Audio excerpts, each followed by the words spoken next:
Oi, essa deve ser a terceira ou quarta tentativa de gravar.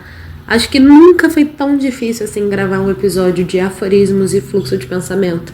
E olha que no episódio anterior eu falei justamente sobre uma crise de depressão.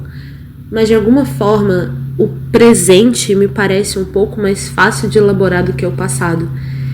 Eu tenho pensado muito sobre bullying. Foi uma temática que eu conversei com a minha amiga quando ela veio no final de semana. E a partir da sessão de terapia eu fiquei com vontade de elaborar um pouco mais sobre isso.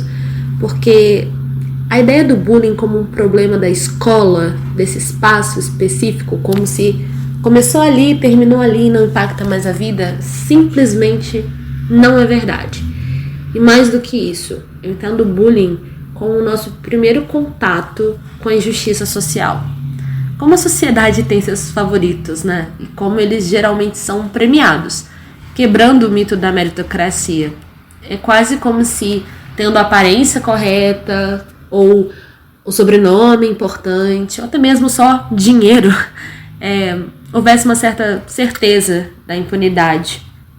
E a ponto da pessoa cometer um crime e simplesmente não ter um passado, não ter uma ficha suja, mesmo que tenha marcado permanentemente alguma pessoa. Na conversa que eu tive com a minha amiga na semana passada, eu estava comentando um pouco sobre como era na época da escola, o quanto foi maravilhoso o meu ensino médio, porque eu mudei de escola. E quando eu falei do contraste, olha como foi incrível esse colégio preparatório, onde tudo fluía bem, eu inevitavelmente falei também do Iguaçuano, um lugar que foi terrível para mim, onde eu estudei até o primeiro ano do ensino médio, desde o jardim, e onde eu sofri bullying, basicamente, da primeira série à primeira série. Nisso, ela também me contou um pouco dos relatos dela, e é super pessoal, e eu não vou compartilhar isso aqui, mas quando eu fui falar da minha bullier, né, quase como se fosse, olha, esse aqui é o meu Pokémon, eu citei pra ela que era uma pessoa relevante, ela era uma médica, muito bem sucedida, e que ela recentemente, o que é totalmente mentira, porque não tem como ser recentemente, mas que há um tempo atrás, eu tinha visto que ela tinha ido palestrar na ONU. Só isso, né, gata? E ao mesmo tempo que eu sei a fisionomia dela, eu não sei o nome dela. Eu não lembro o nome, o sobrenome. Eu simplesmente apaguei isso da minha cabeça. E a sensação que ficou, além do mercúrio na minha boca, era a ideia de como alguém fez algo tão ruim e não teve nenhuma consequência negativa. E ainda por cima foi premiada. E aí a gente começa com uma pequena crítica, tanto a ONU, ou até mesmo o Oscar, esse clube do Bolinha para premiar os seus, sabe? Como esse receber prêmios, eles premiam muito mais currículo, mas não notam os danos. Quem é a pessoa? Porque tem uma diferença entre a vaidade, que é aquilo que eles aparentam ter, fazer, ser, e os valores, quem de fato eles são e como eles impactaram as pessoas. É no mínimo irônico e curioso que uma médica, que em tese salva vidas e cuida das pessoas, na adolescência tenha sido uma das principais responsáveis por ferrar a saúde mental de outra adolescente, essa aqui que vos fala no caso. Ah, Jennifer, mas você tem que superar isso. Vai ter que superar, e vai ter que perdoar. E aí, são tantos assuntos que eu queria falar aqui. Essa questão do perdão, além da culpa religiosa que vem junto, é tão simplesmente, desde que inventaram o pedido de desculpa, nenhum crime mais foi cometido. Salve Mano Brown! A ideia é o seguinte, eu passei por cyberbullying, porque por muito tempo eu tentei relativizar a ideia de bullying como não é algo pessoal, é que você estava no lugar errado na hora errada, sabe? Eu era apenas mais um alvo entre tantos, que o bullier, ele tinha esse comportamento e olha como eles explicavam. Porque, obviamente, ele sofre em casa, porque os pais negligenciam, porque o papai deu mais presentes do que amor e presença. Uau! Quantas crianças não passaram pela mesma situação e ainda retirando o dinheiro da equação e mesmo assim não saem por aí com a certeza que podem fazer o que quiserem com as outras crianças ou adolescentes. É claro, nós estamos falando na minha época de crianças e adolescentes. Os adultos deveriam ser responsabilizados, os adultos deveriam prestar atenção também. Mas não é porque você era uma criança e um adolescente que tá tudo bem cometer crime. Como eu disse, existiu o bullying, existiu o cyberbullying. E o bullying era famoso zoação mesmo. Colar papelzinho no meu cabelo, tentar cortar um pedaço do meu cabelo. Coisas leves. Ai, gente, coisas leves. Me empurrar da arquibancada, me prender no banheiro, etc, etc. Eu era muito querida pelos adultos do Iguaçuano porque eu tinha cachinhos, lindos cachinhos. Os adultos me achavam carismática, fofa. Eu tinha o linguajar deles, eu falava muito bem. E basicamente por um bom tempo eu apanhei porque tirava boa nota. Era esse nível. Mas eu não levava pro pessoal. Eu ainda não tinha levado pro coração. Eu pensava que se eu fosse mais legal, mais inteligente, mais divertida, se eu tivesse humor, etc, etc, isso ia parar. E aí eu pensei em mudar várias vezes de escola e todo mundo falava pra mim. Quando eu falo todo mundo, galera, todo mundo, everybody, falava pra mim: querida, não adianta, você vai passar por bullying em todo lugar que você vai. Tipo uma praga mesmo, sabe? Porque você não aprendeu a se defender. Porque você ainda não colheu esse grande ensinamento que os seus bullies estão tentando te dar. E eu falei: não, isso não é verdade. Eu ainda não tinha condições de sair. Mas eu falei: não é uma regra que eu vou sempre passar por bullying. Porque não era sobre mim. Era sobre eles. Era sobre a necessidade deles perderem tempo na escola em vez de estudar, que era uma maravilha, adorava estudar, e ficar zoando a cara dos outros. Eu nunca gostei de fazer isso. Teve uma época que pra tentar parar o bullying, eu tentei fazer bullying. E eu não consegui. Eu não conseguia. Minha mente não é programada pra ficar criticando características fenótipas das pessoas. E também o fato de eu falar características fenótipas naquela época, né, fenótipas, até deu uma travada agora, era motivo de apanhar. Tipo, eu falar léxico, ou eu falar por favor, com licença, bom dia, obrigada, sabe, educação básica, era tão chocante para aquelas crianças e adolescentes. Eu realmente era um pontinho fora da curva, mas eu não era especial e eu não era o alvo preferencial. Eu tinha que acreditar nisso. Até que passou um tempo e uma menina que não falava comigo chegou e falou assim: Jennifer, então, eu realmente preciso falar com você. Acho que era uma coisa de a minha consciência tá pesada. E eu fiquei: girl, o que foi? Né? Tipo, alguém tava falando ali comigo. E ela falou: olha, eu tô dentro de um grupo. E nesse grupo, eles passaram dos limites. E aí eu não quero que pegue ruim pra mim também, né? Ela falou tipo isso. E aí eu descobri que tinha um grupo no Facebook chamado Manga Rosa. E é ridículo o quanto eu lembro de detalhes daquela época. E a chefe desse grupo era essa tal médica, que eu não me lembro o nome, capaz de estar ouvindo esse podcast. Eu odeio você. Brincadeira. Não vou perder meu tempo odiando as pessoas assim também, não. Mas existia esse grupo e eles falavam coisas muito pessoais, realmente. Né? Pegavam fotos minhas, pegavam fotos de familiares, zoavam, sabe? Eram bem baixos e bem racistas também. E naquele momento, eu passei mais tempo no Facebook vendo aquilo tudo, contei pra minha família o que a gente ia fazer, até que eu recebo um messenger, uma mensagem de um homem bem mais velho, falando que gostou das minhas fotos. E eu fiquei tipo: oi? E aí, esse cara mais velho, que tava basicamente perguntando a hora do programa pra mim, e eu com 15, 16 anos não entendendo nada, me perguntou a minha idade. Eu falei: 15. Era 15 ou 16. E aí o cara ficou gag dela gag. Ele ficou completamente chocado e simplesmente me contou que, na verdade, ele não sabia que eu era menor de idade. Ele ficou super preocupado por isso. E que tinha uma foto minha num site específico para garotas profissionais do sexo. Não sei como dizer, não consigo nem romantizar isso. E eu fiquei completamente chocada.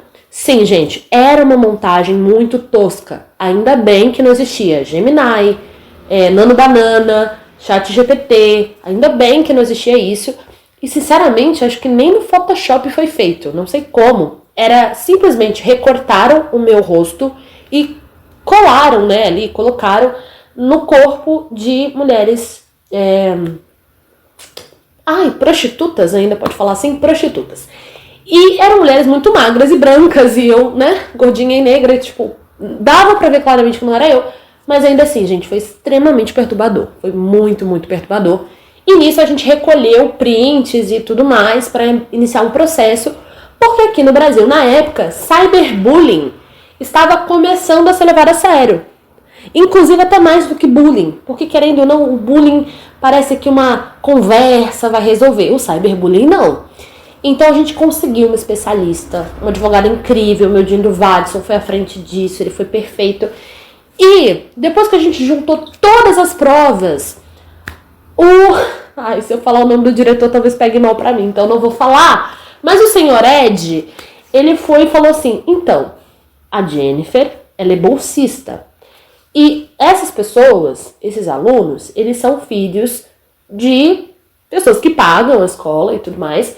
E não só isso, tá? Filhos de gente com muito dinheiro em Nova Iguaçu. Mas pensa assim, muito dinheiro. Tipo, várias farmácias, não só pessoas que pagavam mensalidade, mas que investiam na infraestrutura da escola.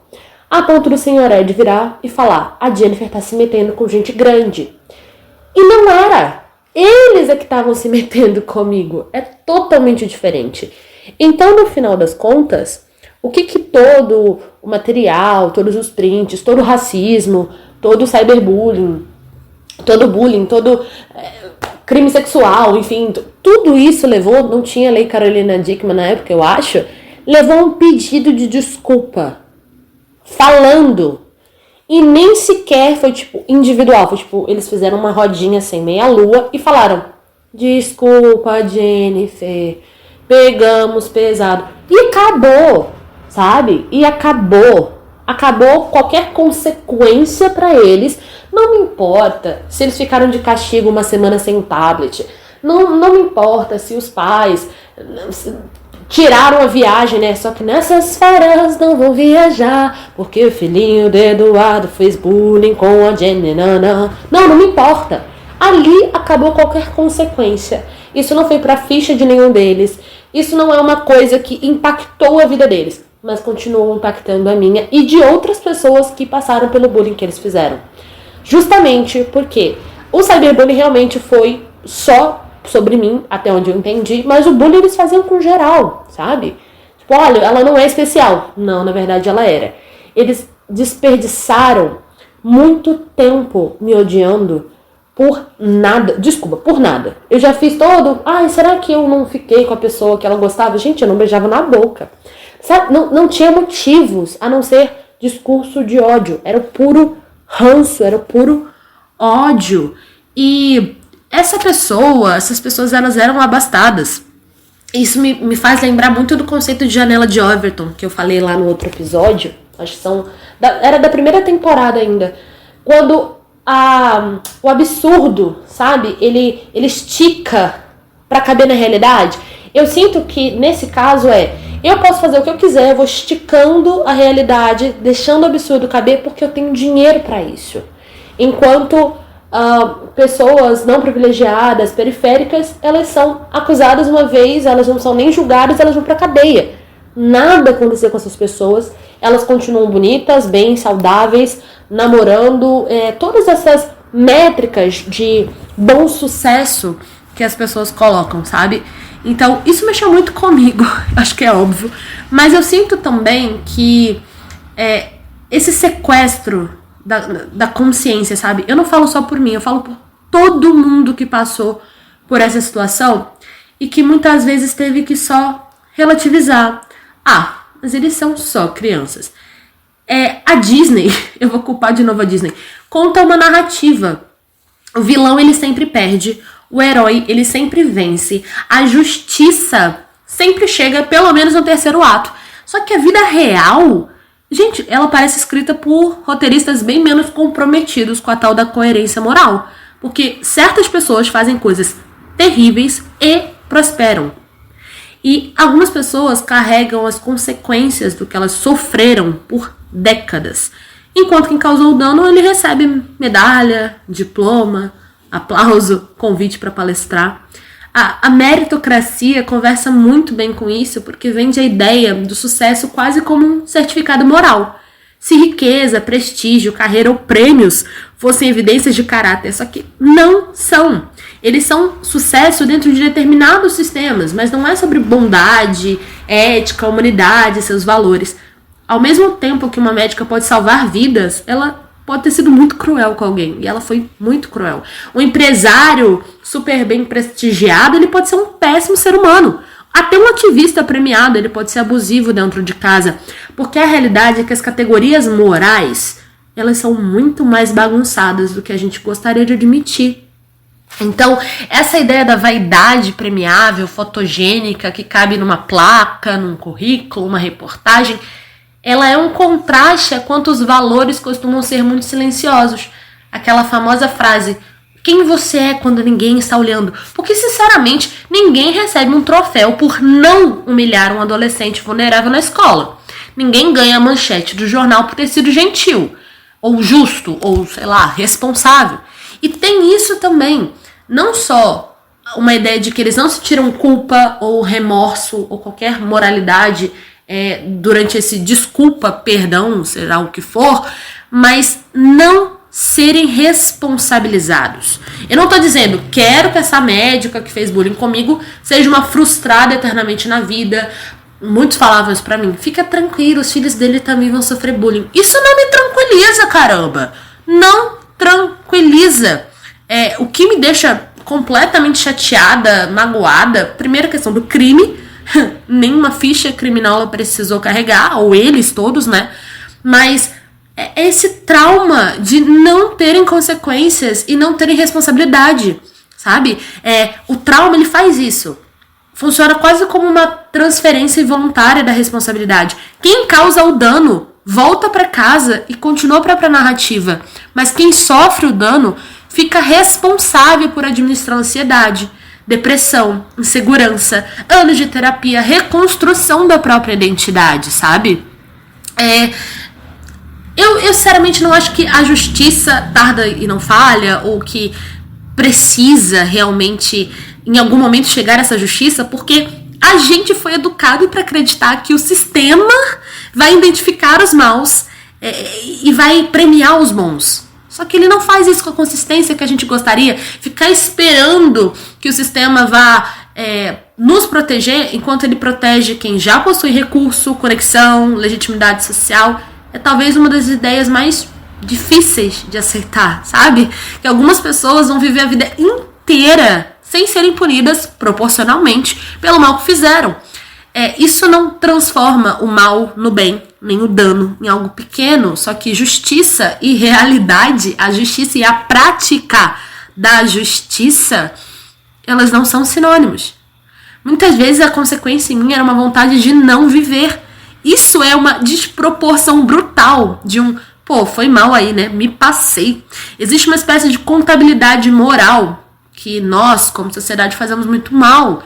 E existe essa questão. E se eu retirasse, todos os prêmios, todos os títulos, todo o prestígio dessa pessoa, isso seria o suficiente? Quando eu comecei a fazer esse episódio, eu pensei muito em qual referência eu usar, porque geralmente eu uso referências. E na minha trajetória, quando se fala de bullying, a obra de arte, porque sim, eu considero uma obra de arte, que mais se aproxima dessa temática cotidiana sobre o bullying é Glee. E eu sou completamente apaixonada por essa série, foi muito importante pra mim. É óbvio que eu sou a Rachel Berry por N motivos, mas tem, dentre várias coisas, uma coisa que me incomoda muito em Glee é a questão da romantização dos bullies. Porque, querendo ou não, a Santana, a Queen, até a Britney, que a gente esquece que é uma bully porque é tapada na série, elas são romantizadas, elas são sexualizadas, elas são belíssimas e elas são romantizadas a ponto de ter uma redenção. E você quase esquece que elas fizeram bullying depois de um tempo. Sim, porque elas passam a sofrer bullying dentro do Clube Glee. Isso é verdade. Mas não é como se o passado glorioso delas fosse apagado pelo presente, digamos assim, não tão legal. O Glee humanizou tanto o bullier a ponto da gente pensar, E se eu for amiga dessa pessoa que faz bullying comigo? Será que ela para de fazer bullying comigo? Vamos tentar forçar essa amizade? Quantos desastres aconteceram nesse processo, sabe?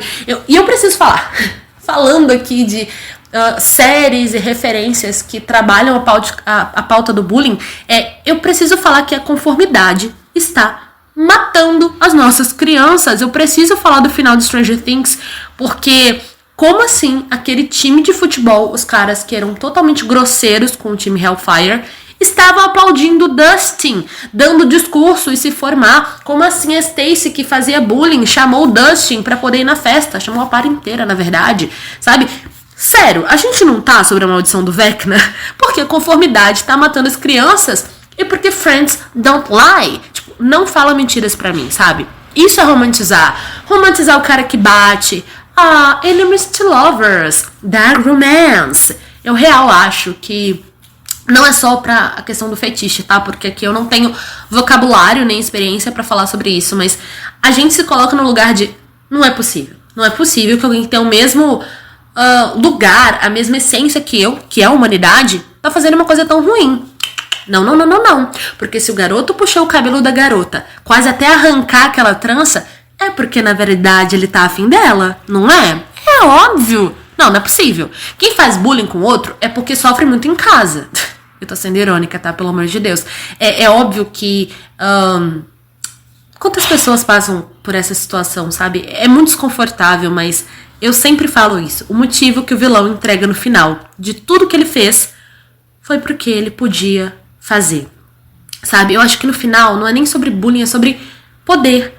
A primeira linguagem de exercer poder sobre alguém, sabe? A gente é apaixonado por redenção, mas não suporta a responsabilização. E são coisas diferentes. A redenção vira um grande parque temático. O valentão ganha um trauma de infância. O vilão ganha um passado triste. Sim, Loki, eu estou falando de você. O milionário ganha um documentário inspirador, porque ele criou a sua empresa numa garagem. O agressor ganha uma camada. Mas e a vítima, cara? A vítima, geralmente, ela ganha umas 2 temporadas de desenvolvimento, porque ela precisa sobreviver. É exatamente isso. A gente vive se blindando de coisas ruins. As coisas ruins acontecem e a gente ainda precisa elaborar sobre isso, viver sobre isso. Eu lembro que eu chorei ali na conversa com a Cris, e uma coisa que eu falei pra ela e ficou muito marcada eu preciso esquecer que eu lembro tudo isso pra poder seguir a minha vida, sabe? Porque dizer que alguém foi cruel porque é um monstro, isso é reconfortante. Mas dizer que alguém foi cruel sendo humano, isso é assustador. Pessoas bonitas, talentosas, premiadas, carismáticas, aparentemente boas, podem fazer coisas terríveis? Aí eu cito até a Hannah Arendt. Ela escreveu algo muito próximo disso quando formulou a ideia da banalidade do mal, que eu já falei em outro episódio. O mal, ele não precisa ser espetacular, nem diabólico, sabe? Às vezes ele usa um jaleco, ele ganha um certificado, ele volta pra casa convencido que é uma ótima pessoa. Isso não impacta a vida. Eu comentei isso no outro episódio sobre perder essa ingenuidade de que se você fizer coisas ruins, você não consegue deitar a cabeça no travesseiro e dormir, você vai estar com a consciência pesada. Uma outra obra que vem na minha cabeça é The Good Place. E é sério, assistam, por favor, assistam The Good Place, porque a série inteira pergunta: o que torna alguém bom? Um dos grandes argumentos é que uma pessoa boa não é um traço de personalidade, mas é uma prática ética contínua. De fato, o Michael... não posso dar um spoiler. Não vou falar sobre o Michael, senão vai estragar a tua experiência. Mas... eu vou falar sobre uma frase que ele disse, eu tenho até salvo no meu celular. É importante perceber que as pessoas melhoram com apoio, suporte. Melhorar muitas vezes envolve esse apoio e suporte externo. Existe essa motivação. Mas se você não quiser melhorar, você não melhora, sabe? Don't stop believing. Não pare de acreditar que o bom vai chegar em algum momento. Isso vai fazer sentido. É muito desconfortante, eu até comentei isso com o Heitor, falar de um assunto que eu não sei trazer propostas de resolução. Eu realmente Não sei trazer uma proposta de resolução, eu acho que é só abrir essa lacuna. A cultura pop faz isso o tempo todo. Ela humaniza os bullies. E quem é que vai devolver a humanidade à vítima? A gente não fala sobre isso suficientemente. A gente não fala que talvez o oposto do bullying não seja amizade ou perdão, seja justiça. E essa ideia de ausência de consequências para quem causou o dano não muda a gravidade do que aconteceu. Só nos diz alguma coisa sobre onde a gente vive e as coisas que nós fazemos. É um episódio que termina de um jeito agridoce, já usei muito tempo essa palavra, mas eu acho que é pra gente refletir. Em algum momento, você foi o outro lado, sabe? Isso aqui não é uma revitimização, na verdade. É uma denúncia, é uma tentativa de testemunhar algo que aconteceu comigo, aconteceu com outras pessoas, e também encerrar um pouco essa ideia ingênua de que as pessoas se arrependem. E quando você fala que o perdão libera muito mais você do que o outro, eu não vou exatamente criticar essa ideia de fato, mas realmente, desde que inventaram desculpa, nenhum crime mais foi cometido. Se você gostou dessa reflexão, fica à vontade para poder consumir, se der para chamar assim, os episódios anteriores, essa segunda nova temporada, que tá um pouco mais profunda, mais enraizada em quem eu sou. Eu espero que isso tenha reverberado de alguma maneira positiva. Considere seguir no @JennyArtFer e até um próximo episódio. Um super beijo e tchau!